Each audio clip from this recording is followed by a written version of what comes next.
What is the goal of education? If you were to ask most Canadians, what is the goal of education, you would hear the same response: to get a job. Your parents probably told you that when you were in school too, or if you're still in school, they probably have encouraged you and said, you need to get a good education. If you don't get a good education, no one's going to hire you.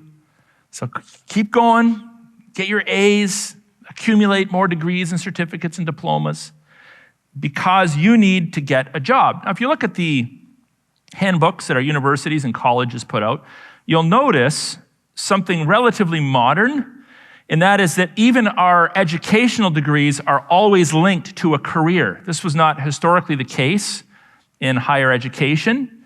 You would earn a Bachelor of Arts, you'd study liberal arts, you'd earn a Bachelor of Science or a Master's of Arts, and you may have a thesis that you write or a series of courses that you take to channel your energies towards a degree. But there was a sense that a broad liberal arts, a broad theological education, a broad education in the sciences was in and of itself a good thing. But now we have degrees specifically in nursing, a Bachelor of Science in nursing, a Bachelor of Science in engineering, a Bachelor of Math, a diploma in interior design. So people go to school and they learn one subject in one area, and that equips them to be the community expert in whatever it is that they have studied. But it's interesting that if you look around our society, you talk to people, we have more degrees in this room than a thermometer. People have degrees and certificates, multiple degrees, multiple diplomas. We live in a very, very, very educated society. People have go to school more now than at any point in human history, right back to the beginning. But as you talk with many people, you're like, man, you have a lot of degrees, but you're still kind of stupid. You lack wisdom. You don't have true knowledge, a comprehensive view of life, because we've been taught that education is primarily just a pathway to a job. And as soon as you get enough education to get the job you want, you don't need to educate yourself anymore. In fact, education is kind of boring. It's kind of a drag. We just got to get through it and go through the motions in order to get into our careers. The strange thing, too, we have a lot of engineers in our church, so I can tell you I've heard this from many of them. They said, we went to school for 4 years and, we worked like crazy, and then we got a job and we realized we don't know anything. So now you're just learning on the job anyway. And this is the state of modern education. And it's because we've been taught that education is almost exclusively a path to employment. Education equals a paycheck. But this is not a Christian view of education, the pursuit of knowledge, the pursuit of wisdom. And I'll use those terms interchangeably. Proverbs 16:16 actually downplays the pursuit of wealth in education and upplays growth in just understanding and wisdom in life. It says there, how much better to get wisdom than gold. To get understanding is to be chosen rather than silver. So if you had your choice, should I go to school or should I get a lot of money? Most people would be like, well, I'm just going to go get a lot of money. But from a biblical perspective, learning to honor the Lord with your mind, having a comprehensive view of life in all areas is a blessing. Wisdom and understanding are blessed pursuits, whether you get the gold bars or the silver bars or not. Plus, the Bible also teaches us that to truly gain wisdom requires us to revere God. So at the center of our pursuit of knowledge must be a reverence for God. It says in Proverbs 1:7, many of you have heard this, I'm sure. The fear of the Lord, the reverence of God, in other words, is the beginning of knowledge, not a diploma. You can get a lot of diplomas and not be a wise person. But the fear of the Lord is the beginning of knowledge. Fools despise wisdom and instruction. Now, if you contrast that to Romans 1:21 and 22, what's the opposite? If you live your life and you pursue knowledge, but you don't revere God, it actually affects this. It affects your mind. It affects your capacity to rationally think through the issues of life. Here's one of the consequences of sin. For although they knew God, they did not honor him as God or give thanks to him, but they became futile in their thinking.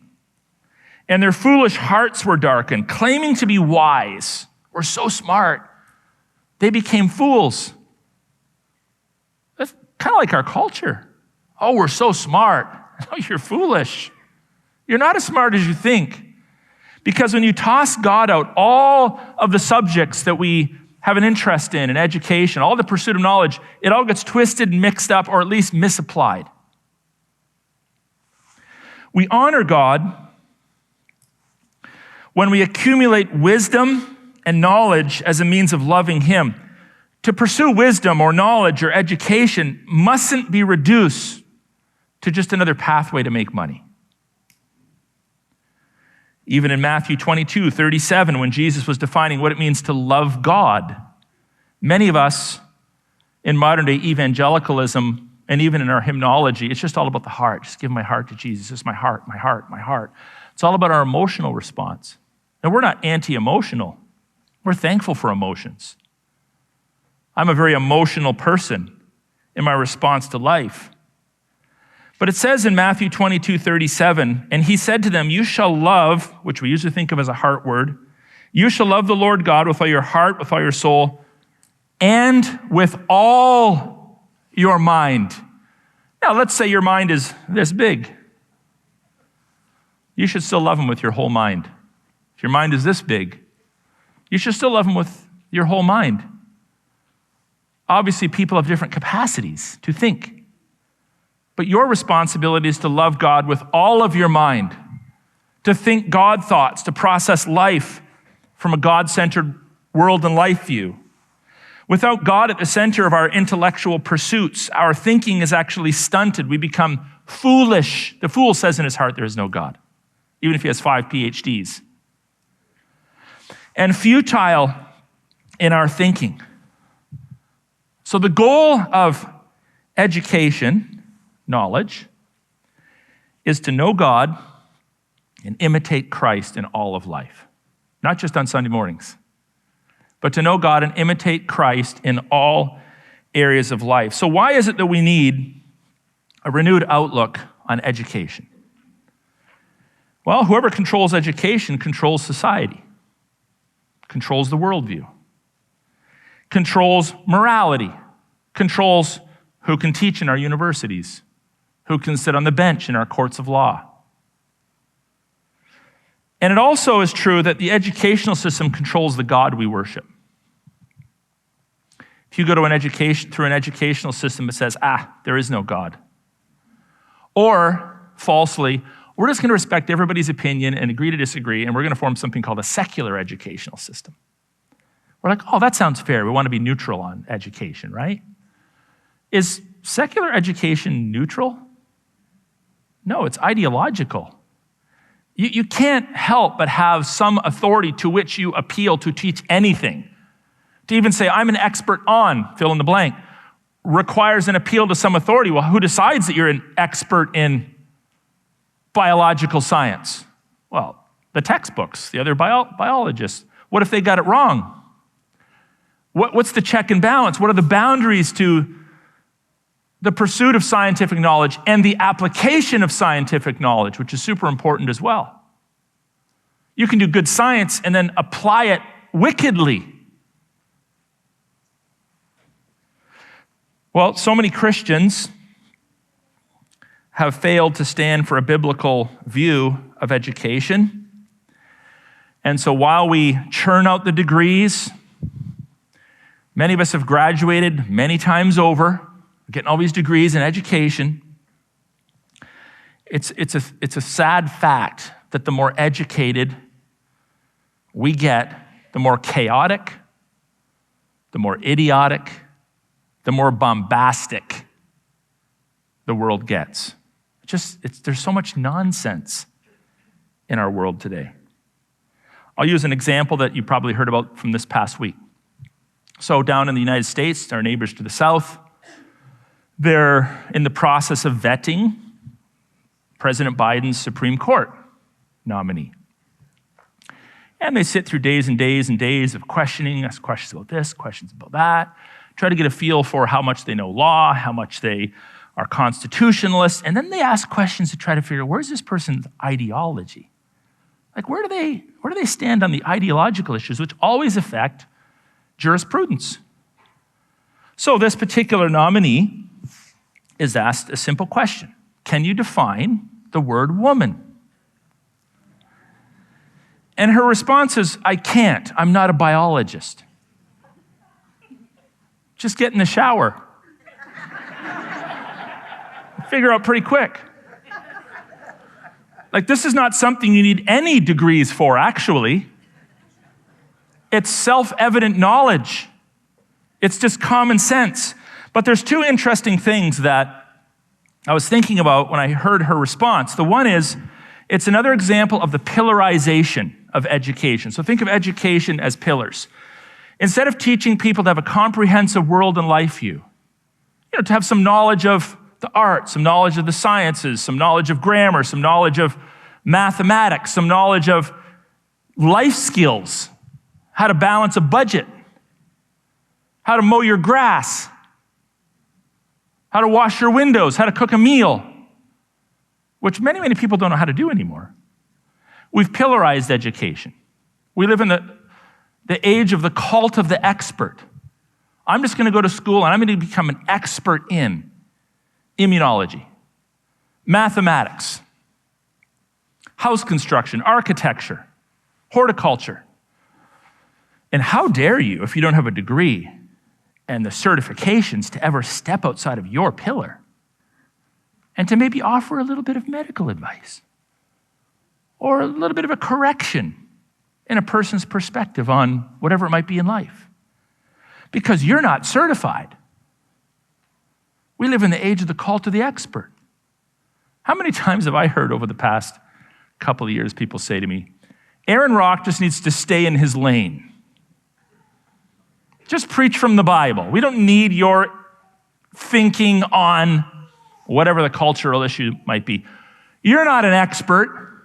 Just stay within the pages of the Bible. Usually you're hearing this from people who have no respect for the authority of the Bible either. So basically what they're saying is just go away. Someone said to me on Twitter this week, shut up. Well, this is an example of the pillarization of education, but it's also a denial of observable reality. It's a denial of observable reality. So this is just one of many examples we could offer where we have someone who is an expert in law and jurisprudence to the point that she might be on the Supreme Court of a global superpower. Hey, what's a woman? I'm not an expert. I'm not a biologist. This is the futility, the futile mind that we see in the West. And we see it not weekly, not daily. It's like hourly now. You can hardly keep up on the foolishness that's being reported. So this is why I'm doing this topical sermon series called Nation Rebuilders, a Christian vision for Western civilization, because we need, among other things, to reclaim a biblical view of education if we're going to see society turn back to God and to sustainable structures in economics, law, education, and so forth. Now, this sounds exclusivist, right? I mean, oh, come on. We live in a country where there's lots and lots of people that aren't Christians. So why don't we just let everybody have their say? Why don't we sort of create a neutral playing field where everybody has a voice into education?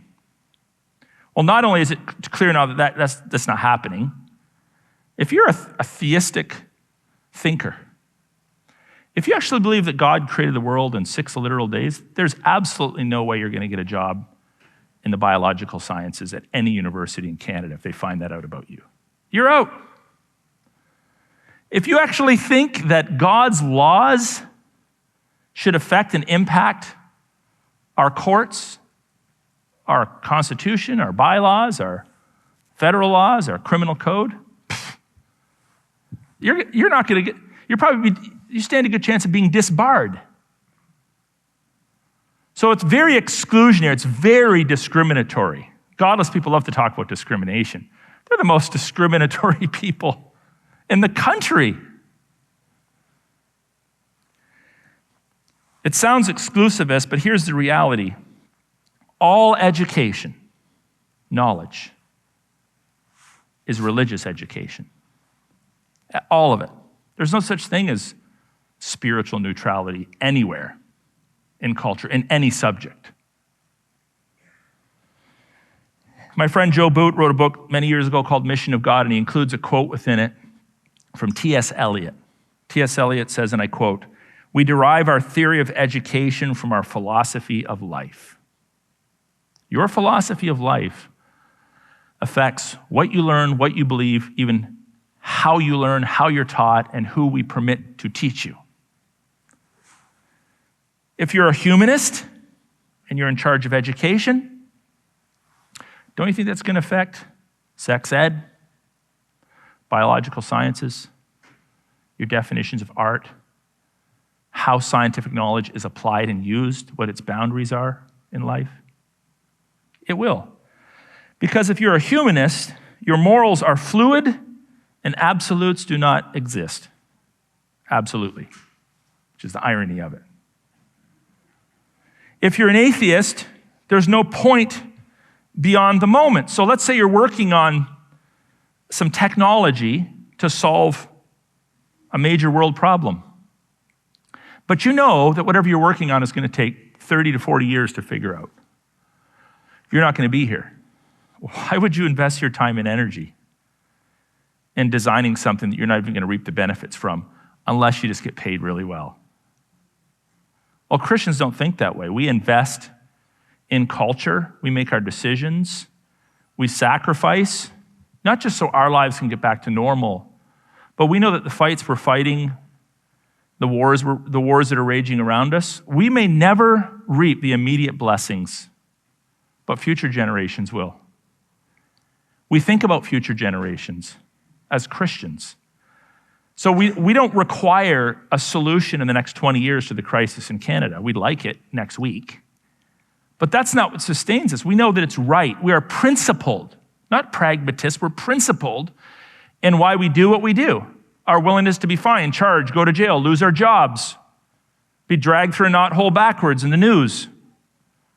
We do that knowing full well that we're probably not going to fix these issues in 20, 30, 40, or 50 years. This is a 100-year fight, unless Jesus comes back. But we do it because it's the right thing to do. It's the moral thing to do.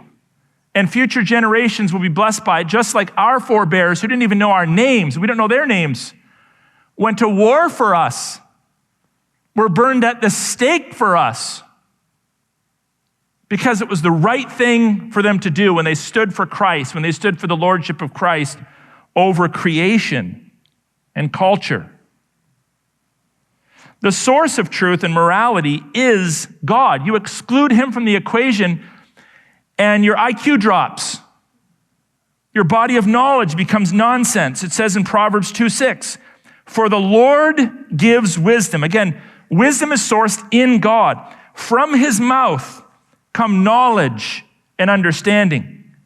And then you have the Christian respond, yeah, but that's talking about Bible knowledge. Oh, so no one had a brain cell before the Bible was written? God has always communicated to his creatures. And it was thousands of years before they received even the first book of the Bible. So we hold very high the Word of God as the final authority in all matters of life and practice, but it's not the sole place to find anything that's truthful. Last week, we talked a little bit about art and science, and I used the illustration of Solomon, whose wisdom wasn't just divine, like, biblical information, but it included knowledge of all kinds of spheres of life. Let me read two verses from 1 Kings 4:29 and then 30. "And God gave Solomon wisdom and understanding." So that squares very well with Proverbs 2:6, where again it says, "From his mouth come knowledge and understanding." So God gave Solomon wisdom and understanding beyond measure, the breadth of mind. He could think broadly about life. Was like the sand on the seashore. And then in verse 33, you think, oh, okay, he's talking about Torah law, his knowledge of the books of Moses or the prophets. Well, look what it says here. He spoke of trees from the cedar that is in Lebanon to the hyssop that grows out of the wall. He spoke also of beasts and of birds and of reptiles and of fish. He had an expansive knowledge of all sorts of topics and subjects within creation. See, all true knowledge and wisdom is sourced in, boundaried by, and defined by God.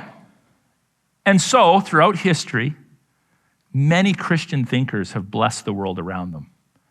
Not just by going up to people and saying, you're a sinner, you need to repent of your sins and put your faith in Jesus Christ, and now you have your fire insurance. You're going to heaven, you're not going to hell. They did that, but they also blessed the world with their knowledge of other things. Think of the contributions that Christian thinkers have made to knowledge and social structures. Christians, for example, founded the first public hospitals. There were hospitals before that. They were called military hospitals. You're in the battlefield, you guys are getting killed and wounded, you set up hospitals. But the first public hospitals were founded by Christians who did it as an expression of their care for the sick. Not so someone could put a 50-foot sign on the building and say, here's our healthcare heroes. Where's your cape? Because you're heroes, which does massage the ego. You're the heroes. The guy that lost his job, closed down his business, or went and hung himself in the backyard because he's so desperate. He's not a hero. But you're a hero. It's disgusting. But this is where it goes when medicine is not founded on a benevolent desire to bless others, but to seek attention, to get a paycheck and be called a hero every day. Get the bumper sticker to prove it. The first higher educational institutions, universities, they came about as a result of the education that took place in Christian monasteries, which were primarily about religious education. When I say religious education, I'm not just talking about studying the creeds, the catechisms, and the Bible. Christian monks developed things like the modern beehive. They contributed to our understanding of grammar. They developed new species or not species, but breeds of animals. And out of their efforts, we had the rise of universities. Oxford University, of course, one of the oldest and most prestigious universities in the world. And while it is very godless, Oxford University, if you check it out, has in their rankings of degrees, they call them degrees that are ordered by virtue of precedence and standing. At the top of the heap is the Doctor of Divinity degree. Still is today. The Doctor of Divinity degree at Oxford University is first in precedence and standing on their degree list. Divinity is the old word for theology. Theology comes from two words, theologos, it means God's word. The study of divine things, that's divinity. And the reason why it was at the top and remains at the top is because historically in Western culture, we understood that without God, the whole house of cards crumbles. Science no longer becomes good science. You actually have godless people teaching nonsense in the form of Darwinian evolution. It's absolute nonsense. The only reason why Darwinian evolution is popular is because they know what the alternative is. But objectively speaking, if you actually study Darwinian evolution, it's literally nonsense. The first public schools in Canada were founded by Catholic missionaries in Quebec. Our laws were once, / some still are, based on Christian laws. Remember that old idea of God-given rights? Now it's human rights or whatnot. God-given rights. There are rights that the state doesn't grant. They're just innate. They're given by God. The state doesn't determine whether or not you can have children. The state doesn't decide or award you with the blessing of being able to worship your God this week. Those are God-given rights. In classical Christian education, which developed from the Middle Ages onward, they would study seven liberal arts as out of an understanding that you had to be knowledgeable of a variety of subjects to function as a Christian. They studied grammar, logic, rhetoric, argumentation and verbal skills, arithmetic, geometry, astronomy, and music. And when you taught these subjects, you taught them in 3 increments. You started off with just downloading knowledge, just dumping content into the minds of little children. Because little children, man, they can learn quick. Their ability to memorize scripture and just remember things is incredible. But your mind starts to change a little bit. So those early years, they would dump in the education. Then they were like, that's not enough. This is where modern education stops. We just dump information in. Here's your diploma. See you later. But the second step was your ability to debate it. So you'd practice debating and discussing with your classmates, your teacher. So they wanted to make sure that you actually knew and were connecting the dots between what you knew and how you lived. Then the third stage was your ability to communicate it publicly, to teach it. And that left people with a well-rounded view of life. We don't do that in education anymore. When I was in public school, I spent literally most of my time, I would say 95% of it, daydreaming. And I regret it now, but as I processed it as an older guy, I think to myself, the reason why I was so disinterested is nobody made the connection for me between studying French and life. I'd love to learn French now, but I hated it when I was a kid. Didn't even know anybody that spoke French. Nobody said, hey, we're going to learn this, and here's why. Just, here's the information, see you later. You'd sit in math class, and your eyes would be like rolling over in your head. And it's like, what is all this stuff? And now I wish I'd have learned more, but no one connected the dots for me. I remember when I was in Bible college, and I was studying Greek. The hardest part about Greek is I was never taught English grammar. It's like, okay, we're going to teach you a declension of Greek participles. Okay, the problem with that is I don't know what a declension is, and I don't know what a participle is. I knew what a noun and a verb was. That was about it. So it stunted my education. Well, in our world, let's take grammar for example. The ability to communicate, we study English. And when we study English, we learn vocabulary. And we also learn a lot of other things, what a participle is, what the aorist tense is. We learn about verbs and adjectives and articles. And we also learn about something called pronouns. Masculine pronouns, feminine pronouns, and neuter pronouns. And we learn those. Well, this is where education starts to crumble because in our culture, we teach English grammar, but all of a sudden, because of an ideology, pronouns don't mean really anything. You can actually make up your own. They said to me, they said to them. What does that even mean? So when you take God out of the equation, there's actually, one of the devil's choice tactics is he attacks our ability to communicate. God spoke the world into existence. The Bible is written. Before you can read a word of the Bible, you have to learn to read. You don't teach people to read, they have no access to Scripture. You have to understand what a subject is, an object is. At least conceptually you do. Who's throwing the ball to whom? But all of that is tossed aside when God is stripped out of education and in a desperate attempt to make you feel better about your ridiculous choices. We're going to destroy grammar. And over time, you will have a reduced capacity to even communicate with people, to communicate the word of God, to rebuke, to teach, to instruct. It's a demonic attack. So The problem is, in response to all of this, many Christians have reduced education to simply the study of theology, to simply the study of divinity. And of course, we want to study that because it's core to everything. But Christians have essentially lost their voices in the broader culture because, well, yeah, you're right, I'm not an expert in that. I don't have the degree. God forbid if I speak a little bit of medical information. I mean, we should have slapped Paul on the face when he gave some medical advice to Timothy. Wasn't qualified, wasn't certified.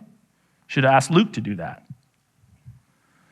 Christians have shied away from claiming any expertise in anything other than strict Bible content. Proverbs 20, verse 15 says, "Gold there is and rubies in abundance, but lips that speak knowledge are a rare jewel." That was back then. It's almost extinct today.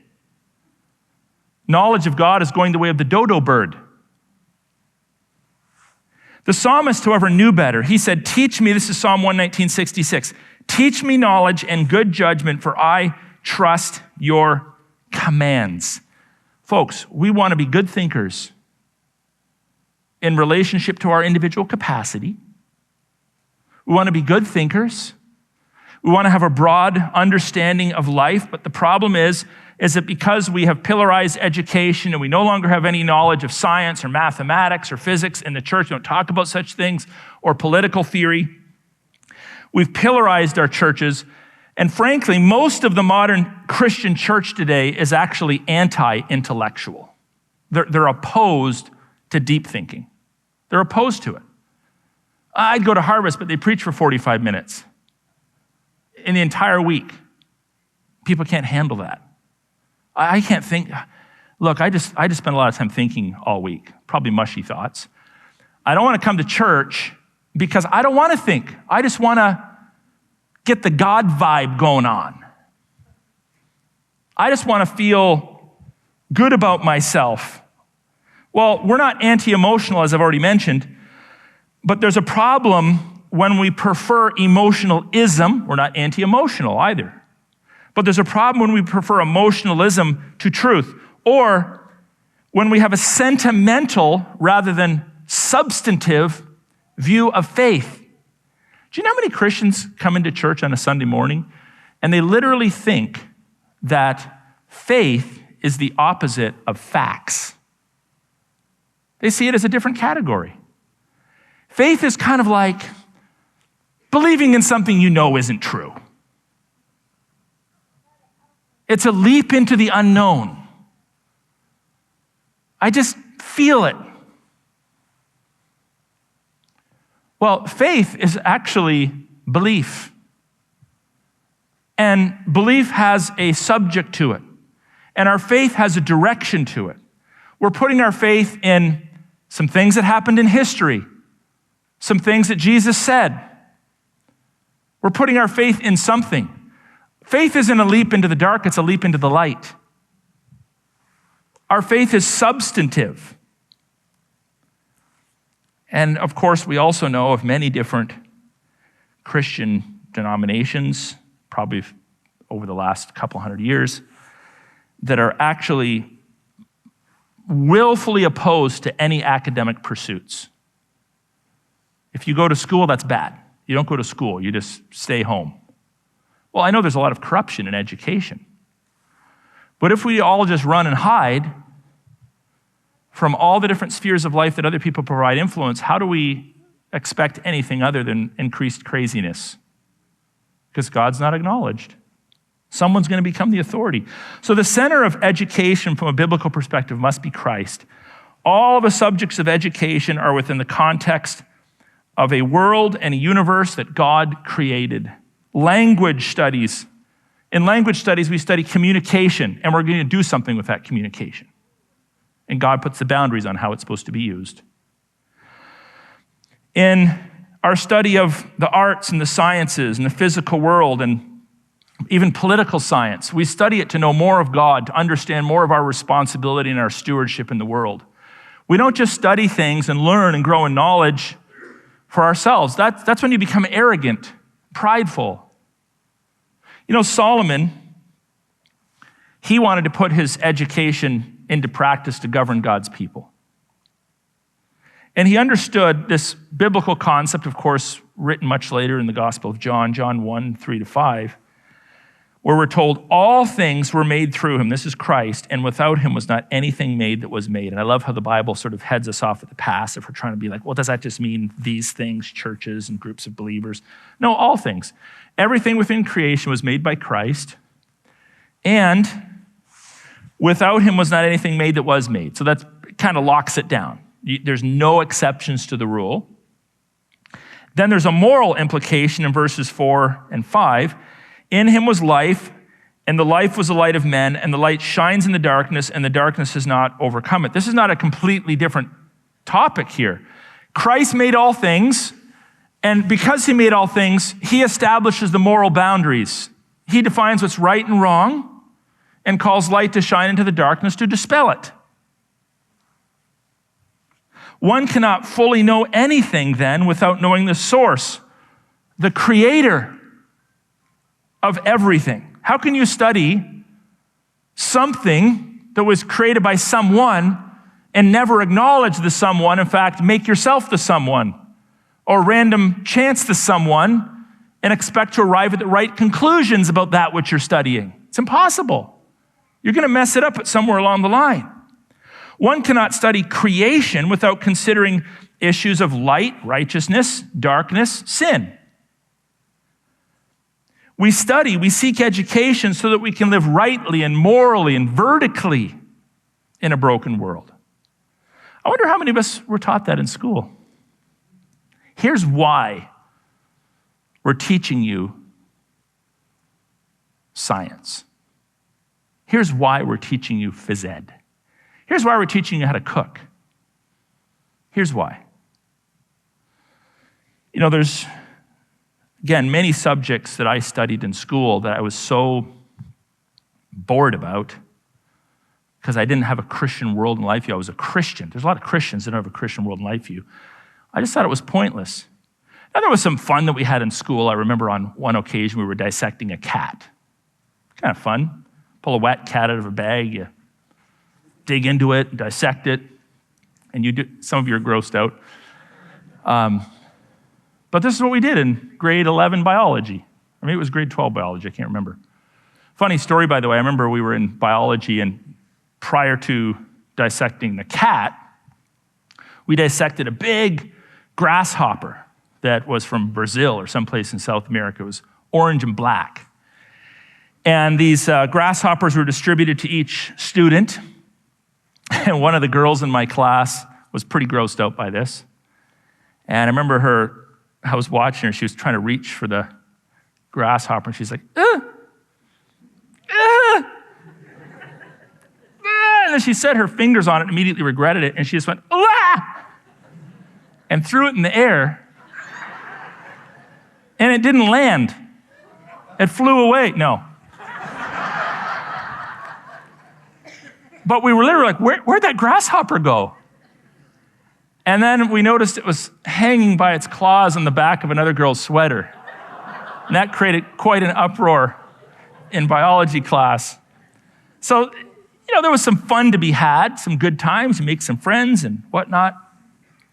But there wasn't a connection, like this isn't really important. That was my thinking. I just got to go read my Bible more so I can spend the rest of my life in holy huddles on Sundays.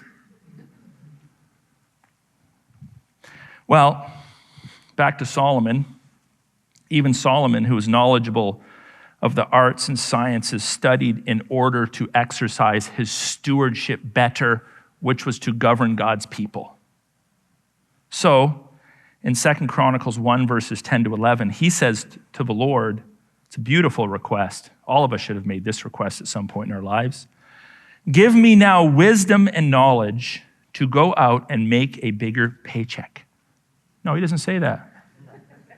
He says to go out and come in before this people, for who can govern this people of yours, which is so great? Who am I? How do I know how to govern? How do I know how to pastor? How do I know how to teach? How do I know how to engage in horticulture if I don't know God? This is my stewardship. God answered Solomon, because this was in your heart, and you've not asked for possessions, wealth, honor, or the life of those that hate you, and you've not even asked for a long life, but have asked for wisdom and knowledge for yourself, that you may govern my people over whom I have made you king. That was his stewardship. God grants his request. Because even in his desire to understand what we would now call political science, the principles of governance, he's like, God, I need you to give it to me because this is my stewardship. And I want to make sure that I steward my role, my responsibilities well. That's why we say all truth is God's truth. That which we study and discover in horticulture, technology, medicine, all truth is God's truth. Likewise, all lies or misuse of the truth we've discovered in those subject matters stems from a rejection of God. God's no longer at the center. So think about this. I'll give you some illustrations. When horticulture is used to grow food and sustain populations, thumbs up. When horticulture, the knowledge of horticulture is used to grow plants that are specifically designed to get you stoned, to get you high, that's a misuse of the information. Someone was telling me yesterday that there was a particular program, I think at the University of Windsor, maybe another college, where they were studying chemistry, and they were learning how to make pharmaceuticals. And there was a whole group of guys that came in. They took the course. As soon as that unit was done, they all hit the bailout button because they went to learn how to mix drugs, illegal drugs, harmful drugs, to sell on the street. Same knowledge. Some are using it to bless, some are using it to curse. We had another person over at our house this week, a young nursing student. When she was sent into her placement, they said, look, before you address people, ask them how they want to be addressed. Do you want to go by man, woman, what's your gender? Thinking, how does that work if a guy's going through cardiac arrest? Sorry, sir, we can't put the paddles on yet. Do you prefer to be called a guy or a girl?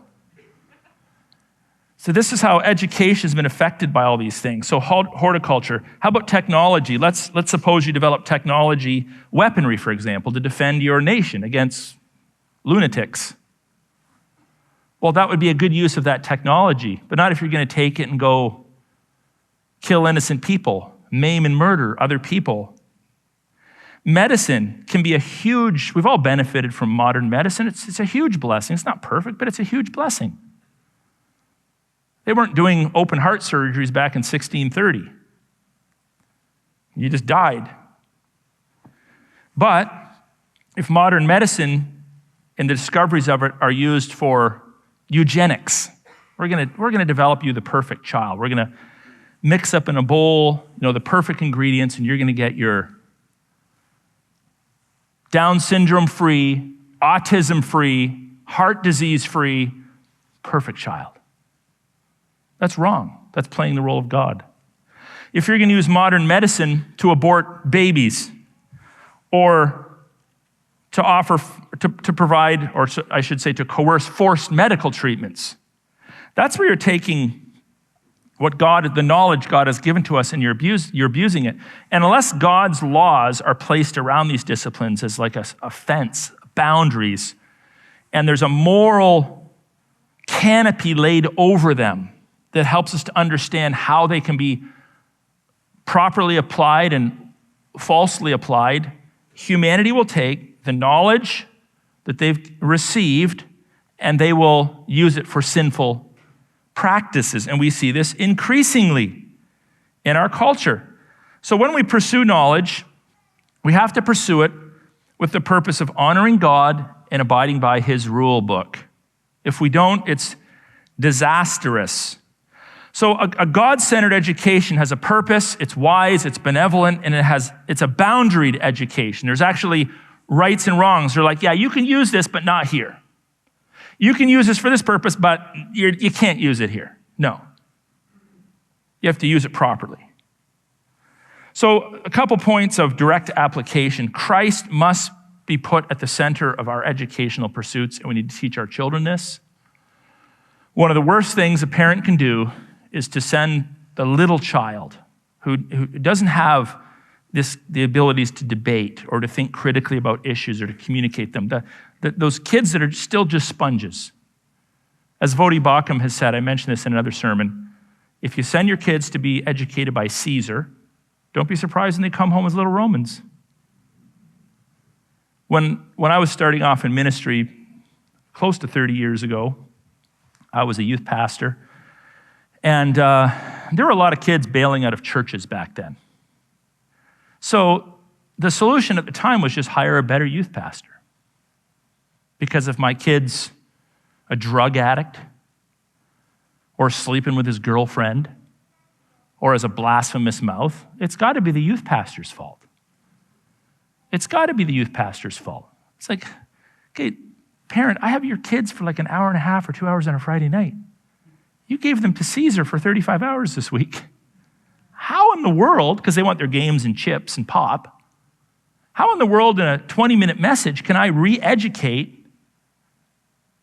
your children who've been indoctrinated in every subject matter with godless ideologies? And how much more in this day and age? How much more? That was back in the 90s. How much more in this day and age do we see that? So time and time again, we have these precious children that God has given to godly parents. And because we don't have an adequate view of education, we're just not taught this, we send our kids off to Caesar, and they're taught Genesis 1 and 2 is just a myth. You just evolved from nothing. Biblical sexuality, that's a myth. Look at all the fun your friends are having. Smoking and toking and all this sort of behavior, that's fine. There's a time down the road when you can grow up and get your act together. Don't bother pursuing a job. My son, my middle boy, went to Villanova High School, and he graduated in 3.5 years, and his guidance teacher met with him in his final semester. He said, "What do you want to do?" He's like, I'm going right into the trades. I want to start my own business. They're like, the guidance counselor says, "Oh, don't do that. Just travel Europe for 6 months or a year. Enjoy your youth." That's the hedonism. Nothing wrong with traveling Europe. So you probably might want to stay away from Russia and the Ukraine right now. But this idea is, this is fun. Don't get on with life. Don't actually grow up too quick. Is that a problem in our culture? This kid's growing up too quick. Look at this girl. She's 20 years old, and she actually has her own bank account. Her mom's name's not even on it. This 25-year-old, surprise, surprise, he knows how to iron his own shirt. He actually has a job. Oh, he's actually thinking about getting married. I thought we just started thinking about that at like 38. This is the world within which we live. Now, it's okay when you're older and more settled to expose yourself to different kinds of education. I went to 4 seminaries. Actually, I went to 6, but I graduated from 4. And 3 of them were very conservative. I did a bachelor's, a master's, a doctorate. And then I went to another school later and earned another master's degree studying preaching rhetoric. Kind of boring for most of you, but I think it's fun. And I was in class. The guy to my right was on gay dating websites through most of the class. There was a Unitarian Universalist off to the right. We were in a supposedly Lutheran school, supposedly Christian school. Well, I wouldn't send an 18-year-old to a school like that. Chances are you'd come out crazier than a hoot owl. But because I was able to go in and eat the meat and spit out the bones, my faith wasn't reduced one notch. So if you're a mature Christian and you're taking advanced degrees at the University of Windsor or whatnot, you have a solid world and life view and you can still benefit from it, have at it. But this notion that 6-year-olds are missionaries in public schools is nonsense. They're not there yet. So remember what Jesus told us in Mark 9:42, whoever causes one of these little ones who believe in me to sin it would be better for him if a great millstone were hung around his neck and he were thrown into the sea. Wow, Jesus should have checked his tone there a little bit. Right? But what's Jesus saying? He's calling out people who actually make decisions and destroy the faith of our next generation. How, literally, it almost makes me cry right now to think about how many young lives are being destroyed, not because their parents are bad people, but they don't have a Christian view of education and life. And we're going to lose our kids if we don't make that corrective. Refuse pillarization. If you are a Christian and you have the opportunity, become as knowledgeable in as many areas of life as you can. I don't really speak about this in public too much, but I know how to build things. I built a couple houses. I've restored a couple trucks. I have a farm. I know how to handle cattle, and on and on and on. And over the years, I've had many people say, I'm surprised. Like, you know how to change your own oil? And why is that? It's not a compliment to me. It's because they have a mindset that pastors are just theological weenies. That's all you study. You just stay in your lane. You know, God forbid you can actually fix your dishwasher. And so when I mentor young men, I'm always encouraging them, you don't have to be great in everything, but you should be interested in pretty much everything. Don't just focus on chemistry or theology or the visual arts. The broader your knowledge base, the more effective you're going to be at interacting with a broad cross-section of people, being able to communicate to all the different issues that we experience as a church. And frankly, it's just kind of fun. You know, to get out of your silo and live life a little more expansively. Until we change the way that people think, our nation will continue to crumble. I got to say, I don't want you to leave thinking that if we can fix education and fix politics and fix, that the world is somehow going to be Christian. I don't want you to think that. We need God's grace to descend upon us, discipline us, rebuke us, bless us, give us wisdom and insight, and do what we cannot do. But at the same time, we don't just let go and let God. How many times have we heard that lie? Let go and let God. That's called a cop-out. Because God has called us to be salt and light. He didn't say to Solomon when Solomon's like, teach me wisdom and knowledge so I can govern better. Solomon, that's not your job. Let go and let God. He equipped him as his choice instrument to fulfill his stewardship. And that's what we're aiming for. We got here by lies. We've just been lied to. That's how we have got to the point that we're at in culture. So we get out by truth. We just keep preaching and teaching the truth and seeking to live it. And over time, I believe God will bless our efforts, or Jesus will come back and it'll all be solved once and for all.